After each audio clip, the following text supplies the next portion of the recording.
अब हम जानेंगे 32 गणेश और उनके रूप और उनका जो कनेक्शन है 5 एलिमेंट्स के साथ, पंच महाभूतों के साथ और उसके साथ साथ जो 27 नक्षत्र हैं उसके साथ उनका क्या कनेक्शन है, ये भी हम यहाँ पर जानेंगे। तो वीडियो को आखिर तक देखिए क्योंकि आपके नक्षत्र के साथ जुड़ा हुआ जो गणेश जी का रूप है उसके बारे में जानकारी आपको आज यहाँ पर मिलने वाली है। तो ये जो सारी जानकारी है इसके लिए जो फोटोग्राफ्स मैं आपको दिखा रहा हूं अपने स्क्रीन पे, वो सारे फोटोग्राफ्स मैंने लिए हैं श्रीगणेश.com से। तो आप भी जाके ये श्रीगणेश.com जो है उसको विजिट करिए। उनके वेबसाइट पे बहुत सारी इंफॉर्मेशन, फोटोग्राफ्स और बुक्स वगैरह मिलेंगे आपको रिलेटेड टू श्री गणेश। तो ये बहुत ही अच्छी वेबसाइट है, आप जाके उसको भी देख सकते हैं। और ये कोई पेड प्रमोशन नहीं है, मैं पर्सनली इस वेबसाइट को 1-2 बार मैंने पढ़ा है, देखा है और मुझे ये वेबसाइट पसंद आई और इसलिए मुझे लगा कि आपको भी शायद पसंद आएगी। तो चलिए शुरू करते हैं बाल गणपति से। तो सबसे पहले आते हैं बाल गणपति। बाल गणपति जो है वो रिप्रेजेंट करते हैं भूमि तत्व को, यानी कि पृथ्वी तत्व को। उसके बाद आते हैं तरुण गणपति। तरुण गणपति जो है वो रिप्रेजेंट करते हैं वायु तत्व को। उसके बाद आते हैं भक्ति गणपति। भक्ति गणपति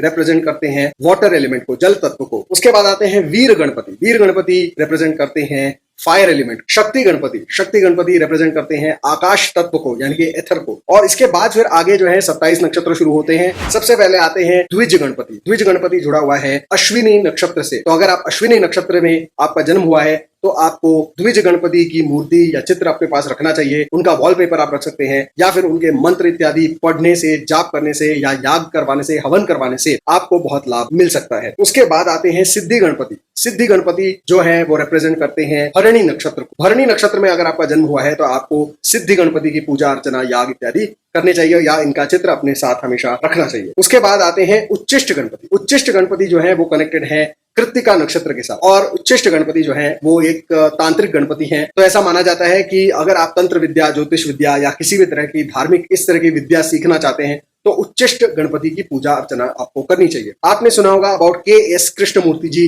जिन्होंने कृष्णमूर्ति पद्धति जो एस्ट्रोलॉजी में काफी फेमस है उसको शुरू किया था एक तरीके से।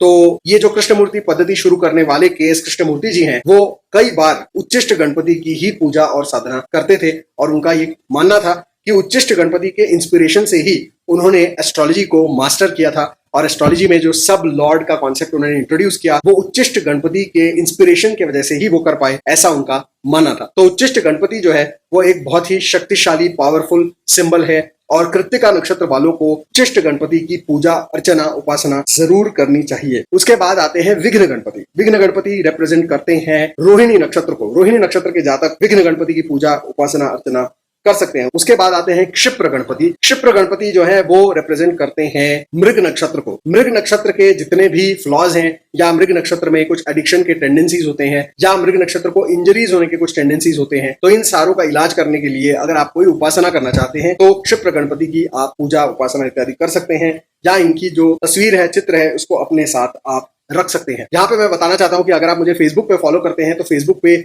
मेरे मराठी में लिखे हुए बहुत सारे आर्टिकल्स हैं अबाउट 32 गणेश और उसमें काफी डिटेल में मैंने ये बड़े बड़े आर्टिकल्स लिखे हैं और उसके अंदर मैंने मंत्र भी दिए हैं for worshipping these different forms. तो आप जाके मुझे फेसबुक पे SRJ एस्ट्रोलॉजी मेरा पेज है उसको फॉलो करिए। उसके बाद आते हैं हेरंब गणपति। हेरंब गणपति जो है वो रिप्रेजेंट करते हैं आर्द्रा नक्षत्र को। आर्द्रा नक्षत्र होता है राहु का और जैसा कि आप जानते हैं कि राहु कॉजेज ओवर थिंकिंग, तो आर्द्रा नक्षत्र वालों को भी ओवर थिंकिंग, डबल माइंडेडनेस, ये सारे प्रॉब्लम्स होते हैं। अगर आपको ये सारे प्रॉब्लम्स है तो आपको हेरंब गणपति का जो रूप है उसकी पूजा आपको करनी चाहिए। उसके बाद आते हैं लक्ष्मी गणपति। लक्ष्मी गणपति जो है वो रिप्रेजेंट करते हैं पुनर्वसु नक्षत्र को और पुनर्वसु नक्षत्र के जातक लक्ष्मी गणपति की अगर पूजा करते हैं तो डेफिनेटली उनको बहुत सारा लाभ इसमें से मिलता है। ऐसा कहा जाता है कि इस रूप में गणेश जी के हाथ में कल्प वृक्ष की डाली भी है और इसीलिए हर इच्छा की पूर्ति करते हैं लक्ष्मी गणपति और इसीलिए आप अगर चाहें तो लक्ष्मी गणपति की पूजा आप कर सकते हैं। उसके बाद आते हैं महागणपति। महागणपति जो रूप है वो रिप्रेजेंट करता है पुष्य नक्षत्र को। पुष्य नक्षत्र शनि का नक्षत्र होता है। कर्क राशि के लोग पुष्य नक्षत्र के जो भी होंगे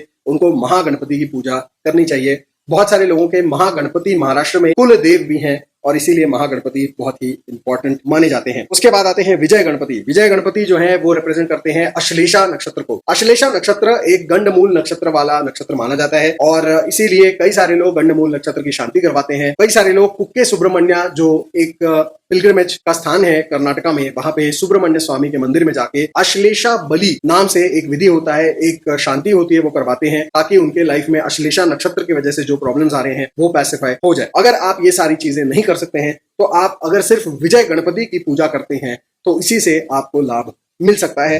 अगर आप पूजा भी नहीं कर सकते तो इनका चित्र तो कम से कम आप अपने पास रख ही सकते हैं। उसके बाद आता है नृत्य गणपति। नृत्य गणपति रिप्रेजेंट करता है मघा नक्षत्र को। मघा नक्षत्र के लिए भी गंडमूल नक्षत्र बताया जाता है। तो अगर आप भी मघा नक्षत्र के हैं और गंडमूल नक्षत्र की शांति नहीं कर सकते हैं तो नृत्य गणपति की पूजा, उपासना, याग इत्यादि आपको करने चाहिए। और नृत्य गणपति के हाथ में भी कल्प वृक्ष की डाली है, तो ये भी अलग अलग आपकी इच्छाओं को, आपके जो विशेष है उनको ग्रांट करते हैं, ऐसा माना जाता है। उसके बाद आते हैं ऊर्ध्व गणपति। ऊर्ध्व गणपति रिप्रेजेंट करते हैं पूर्वा फाल्गुनी नक्षत्र को। तो पूर्वा फाल्गुनी नक्षत्र वाले लोग जो हैं वो ऊर्ध्व गणपति की पूजा, उपासना कर सकते हैं। उसके बाद आते हैं एकाक्षर गणपति। एकाक्षर गणपति रिप्रेजेंट करते हैं उत्तरा फाल्गुनी नक्षत्र को।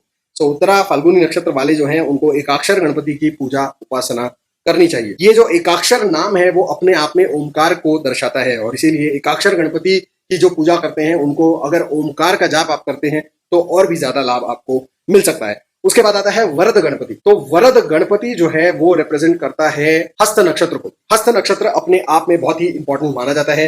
हस्त नक्षत्र फर्टिलिटी को डिस्क्राइब करता है, एग्रीकल्चर में प्रॉफिट को डिस्क्राइब करता है। हस्त नक्षत्र में अगर आप कोई भी हवन, याग, उपासना इत्यादि शुरू करते हैं तो ऐसा माना जाता है कि हस्त नक्षत्र उसके जो रिजल्ट है उसको 10 गुना बढ़ा देता है। और वरद गणपति अपने आप में हस्त नक्षत्र को रिप्रेजेंट करता है। तो अगर आप इसकी पूजा करेंगे तो आपके लाइफ में आप सोच ही सकते हैं कि क्या क्या बेनिफिट्स आपको मिलेंगे। त्र्यक्षर गणपति जो है वो रिप्रेजेंट करता है चित्रा नक्षत्र को। अब यहाँ पे भी बड़ा मजेदार नाम है त्र्यक्षर गणपति। त्र्यक्षर का मतलब है त्रिअक्षर। त्रिअक्षर क्यों? क्योंकि ओमकार में जैसे मैंने पहले कहा 3 अक्षर होते हैं, अ, उ और म। तो इसको भी डिस्क्राइब कर रहे हैं यहाँ पर वो त्र्यक्षर गणपति। त्र्यक्षर गणपति, चित्रा नक्षत्र के जो जातक हैं वो त्र्यक्षर गणपति की पूजा इत्यादि कर सकते हैं। उसके बाद आते हैं क्षिप्र प्रसाद गणपति। क्षिप्र प्रसाद गणपति जो है वो रिप्रेजेंट करते हैं स्वाति नक्षत्र को और स्वाति नक्षत्र के जातक कर सकते हैं क्षिप्र प्रसाद गणपति की पूजा। और क्षिप्र प्रसाद गणपति जो है उनके हाथ में भी कल्प वृक्ष की डाली है, ऐसा माना जाता है। तो इसीलिए आप अगर स्वाति नक्षत्र के जातक हैं आपको जरूर इनकी पूजा, उपासना इत्यादि करनी चाहिए। तो उसके बाद आते हैं हरिद्रा गणपति। हरिद्रा गणपति जो है वो रिप्रेजेंट करते हैं विशाखा नक्षत्र को। विशाखा नक्षत्र गुरु का नक्षत्र माना जाता है और विशाखा नक्षत्र जो है उनके ऐसा कहा जाता है कि वो बहुत अच्छे होते हैं दिल के, लेकिन उनकी जो वाणी होती है वो बहुत ही जहरीली होती है। इसीलिए उस नक्षत्र का नाम भी है विशाखा, क्योंकि विषैली जबान उनकी होती है और कई बार इसकी वजह से मिसअंडरस्टैंडिंग होते हैं। कई बार इसकी वजह से उनके जो है बनते काम बिगड़ जाते हैं, बेवजह के दुश्मन बन जाते हैं और मिसअंडरस्टैंडिंग्स की वजह से जो है पॉलिटिक्स में भी वो लोग इन्वॉल्व हो जाते हैं, जिससे उनका कोई वास्ता नहीं है। मन से, दिल से वो बहुत साफ हैं, अच्छे हैं, लेकिन ये विशाखा नक्षत्र के कुछ दोष हैं जिनकी वजह से उनको प्रॉब्लम होती है। तो सारे विशाखा नक्षत्र वाले जो जातक हैं उनको हरिद्रा गणपति की पूजा जरूर करनी चाहिए, क्योंकि हरिद्रा गणपति जो है वो आपके कम्युनिकेशन स्किल्स को इंप्रूव कर देते हैं और आपके बिजनेस वगैरह को भी इंप्रूव कर सकते हैं। उसके साथ साथ हरिद्रा गणपति जो है वो मर्क्यूरी को भी रिप्रेजेंट करते हैं, यानी कि बुध ग्रह को भी रिप्रेजेंट करते हैं और इसीलिए बुध ग्रह कम्युनिकेशन का ही होता है, पैसे का भी होता है, बिजनेस का भी होता है। तो अगर आपका विशाखा नक्षत्र है, कम्युनिकेशन स्किल खराब है या आपका बिजनेस फ्लॉप हो रहा है तो आपको हरिद्रा गणपति की पूजा करनी चाहिए। या तो हरिद्रा गणपति के जो भी रूप है, स्कल्पचर है, मूर्ति है या इमेज है, वो उसको आपको अपने पास वॉलेट में, पॉकेट में या दुकान में रखना चाहिए। उसके बाद आते हैं एक दंत गणपति। तो एक दंत गणपति जो है वो रिप्रेजेंट करते हैं अनुराधा नक्षत्र को। अनुराधा नक्षत्र जो होता है वो होता है शनि का। ऐसा कहा जाता है कि अनुराधा नक्षत्र वाले जो लोग होते हैं वो बदले की भावना कई बार अपने मन में रखते हैं और उनको जो है दूसरों के सीक्रेट्स को एक्सपोज करना बहुत अच्छा लगता है और इनको डिबेट करना भी बहुत अच्छा लगता है। और कई बार ऐसा होता है कि अनुराधा नक्षत्र वाले जो लोग होते हैं they get caught in cross fire, यानी कि 2 लोगों के अलग झगड़ा चल रहा है और बीच में इनका नुकसान हो जाता है। और कई बार जो है इनके किसी के साथ जो है दुश्मनी होने की वजह से इनको नुकसान हो जाता है, इनके बारे में बैक बाइटिंग होती है। तो इन सारों का इलाज अगर आप करना चाहते हैं तो आप कर सकते हैं उपाय या याग या उपासना कर सकते हैं। उसके बाद आते हैं सृष्टि गणपति। सृष्टि गणपति रिप्रेजेंट करते हैं ज्येष्ठा नक्षत्र को। ज्येष्ठा नक्षत्र जो है अपने आप में गंडमूल नक्षत्र माना जाता है और ज्येष्ठा नक्षत्र का और एक जो साइड इफेक्ट है वो ये है कि ज्येष्ठा नक्षत्र के जो जातक होते हैं अक्सर इनको जो है शादी करने में डिले हो जाता है, देरी हो जाती है। और कई बार जो है ज्येष्ठा नक्षत्र वाले जो जातक होते हैं मेजॉरिटी केसेस में ऐसा देखा जाता है कि इनकी जो पहली शादी है वो ज्यादा लंबा टाइम नहीं टिकती, यानी कि डिवोर्स हो जाता है। तो अगर आप ऐसा नहीं चाहते तो सृष्टि गणपति की पूजा आप जरूर कर सकते हैं। उसके बाद आते हैं उद्दंड गणपति। उद्दंड गणपति रिप्रेजेंट करते हैं मूल नक्षत्र को। अब मूल नक्षत्र अपने आप में फिर से एक बार गंड मूल नक्षत्र में से एक आता है और जो मूल नक्षत्र है उसके बारे में तो भाई साहब इतना डराया जाता है लोगों को, तो डरने की कोई बात नहीं है। आपको पूजा करनी चाहिए, याद करना चाहिए उद्दंड गणपति जी का। उनका अगर आप स्मरण करते हैं, पूजा करते हैं, उनकी तस्वीर अपने पास रखते हैं तो मूल नक्षत्र के जितने भी दोष हैं उनसे आपको रिलीफ मिल सकती है। ऐसा शास्त्रों में कहा गया है। उसके बाद आते हैं ऋण मोचन गणपति। तो ऋण मोचन नाम ही है। उसके बाद आते हैं ऋण मोचन गणपति। ऋण मोचन नाम में ही लिखा है, ऋण का मोचन करने वाले, यानी कि डेट से मुक्त करने वाले, कर्जे से मुक्त कराने वाले। तो जिन लोगों का पूर्वाषाढ़ा नक्षत्र है उनको ऋण मोचन गणपति की पूजा करनी चाहिए, अर्चना करनी चाहिए। और साथ ही साथ में जिन लोगों को कर्जे की प्रॉब्लम है, बहुत ज्यादा कर्जा हो गया अगर आपके ऊपर, तो आपको ऋण मोचन गणपति की पूजा, उपासना इत्यादि करनी चाहिए। उसके बाद आते हैं ढूंढी गणपति। तो ढूंढी गणपति जो होते हैं वो रिप्रेजेंट करते हैं उत्तराषाढ़ा नक्षत्र को, और उत्तराषाढ़ा नक्षत्र के जो जातक हैं उनको ढूंढी गणपति की पूजा अर्चना करनी चाहिए। द्विमुख गणपति, द्विमुख गणपति जो है वो रिप्रेजेंट करते हैं श्रवण नक्षत्र को। श्रवण नक्षत्र अपने आप में बहुत ज्यादा इंपॉर्टेंट है, क्योंकि जैसा आप जानते हैं श्रावण मास अपने आप में श्रवण नक्षत्र से डिराइव किया गया है, और श्रवण नक्षत्र जो है वो विष्णु जी का नक्षत्र माना जाता है। और ये भी माना जाता है कि श्रवण नक्षत्र जिस दिशा में है उस दिशा में अगर आप जाते हैं तो वैकुंठ लोक भी श्रवण नक्षत्र की दिशा में ही स्थित है, ऐसा भागवत पुराण में कहा गया है। तो इसलिए श्रवण नक्षत्र अपने आप में बहुत ज्यादा इंपॉर्टेंट है। और द्विमुख गणपति की अगर आप पूजा करते हैं तो श्रवण नक्षत्र के सारे लाभ आपको मिलेंगे। साथ ही साथ में जिनकी प्रॉपर्टी अगर नहीं बन रही है, घर नहीं बन रहा है, अगर आप वाहन लेना चाहते हैं, प्रॉपर्टी लेना चाहते हैं, ऑफिस लेना चाहते हैं, या अगर आपको ऐसा लगता है कि आपको जितना रिकग्निशन या रिस्पेक्ट मिलना चाहिए, प्रमोशन, इंक्रीमेंट मिलना चाहिए, नहीं मिल पा रहा है, तो ऐसे सारे लोगों को जो है द्विमुख गणपति की पूजा अर्चना करनी चाहिए। उसके बाद आते हैं त्रिमुख गणपति। त्रिमुख गणपति रिप्रेजेंट करते हैं धनिष्ठा नक्षत्र को। तो धनिष्ठा नक्षत्र के जो जातक होते हैं अक्सर वो लोग डिप्रेशन का शिकार होते हैं, कई बार उनके एक्सीडेंट्स इत्यादि भी हो जाते हैं, इंजरीज वगैरह भी बहुत फ्रीक्वेंटली उनके साथ होती हैं। और धनिष्ठा नक्षत्र के अक्सर ऐसा देखा गया है कि they are prone to accident, और अगर गलत दशाएं चल जाए साथ में तो एक्सीडेंटल डेथ भी हो सकती है। तो अपघाती जो मृत्यु होती है उसके साथ धनिष्ठा नक्षत्र को जोड़कर देखा जाता है। कई सारे लोग धनिष्ठा नक्षत्र की शांति भी इसी वजह से करवाते हैं। प्रिंसेस डायना जो थी, ऐसा कहा जाता है कि उनका नक्षत्र धनिष्ठा था, उनकी मृत्यु एक्सीडेंट में हुई, या उनका जो है असैसिनेशन हुआ, ऐसा कहा जाता है। उसके बाद सुशांत सिंह राजपूत जो थे,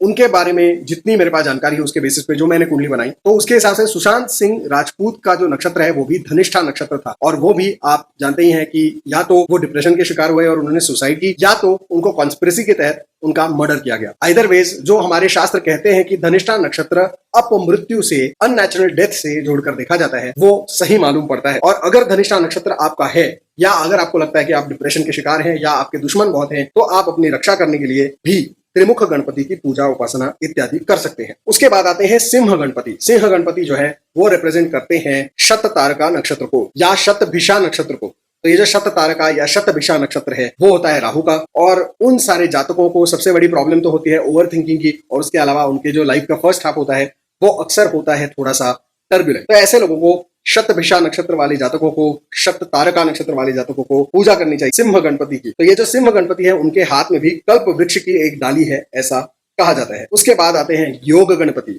योग गणपति रिप्रेजेंट करते हैं पूर्वा भाद्रपद नक्षत्र को।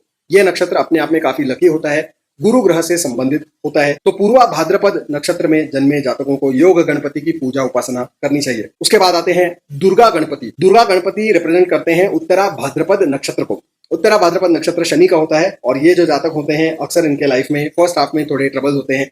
तो दुर्गा गणपति की अगर आप पूजा करते हैं तो आपको रिलीफ मिल सकता है। और उसके बाद आते हैं आखिरी, यानी कि 32वें गणेश जी का रूप आता है, वो है रेवती नक्षत्र का। वो है रेवती नक्षत्र से संबंधित रूप, उसका नाम है संकट हर गणपति। तो सारे संकटों का नाश करने वाले, सारे सॉरोज का नाश करने वाले, not George sorrows, only sorrows, यानी कि दुख जो है उनका नाश करने वाले संकट हर गणपति। तो ये थे 32 गणेश जी के अलग अलग रूप। आप अपने नक्षत्रों के अनुसार, या जो मैंने अलग अलग क्राइटेरियाज आपको बताए उसके अनुसार आप कर सकते हैं 32 गणेश जी के अलग अलग रूपों का ध्यान। उसके साथ साथ आप कर सकते हैं उनके याग, अर्चना, पूजा इत्यादि। ये जो सारी जानकारी है वो मिलती है मुद्गल पुराण में, और उसके साथ साथ गणेश पुराण में, और उसके साथ साथ और भी अलग अलग गणपत्य संप्रदाय के अलग अलग जो ग्रंथ हैं उनमें आपको ये सारी जानकारी मिलती है। उसके साथ साथ लास्ट में जाते जाते मैं आपको एक मंत्र बताऊंगा। ये मंत्र वेल्थ के लिए, लोगों को अपनी तरफ आकर्षित करने के लिए बताया जाता है। तो ये जो मंत्र होता है ये थोड़ा सा मुश्किल है, इसमें बीजाक्षर है, तो इसको जरा ध्यान से सुनिए, उच्चार सुनिए, और बाद में आप इसको खुद कर सकते हैं। ओम श्रीम ह्रीम क्लीम ग्लौम गंग गणपतये वरवरदस सर्वजनमे वशमानय स्वाहा। तो ये जो मंत्र है इसका भी आप जाप कर सकते हैं। अगर आप इसका हवन इत्यादि करवाना चाहते हैं तो वो भी आप करवा सकते हैं।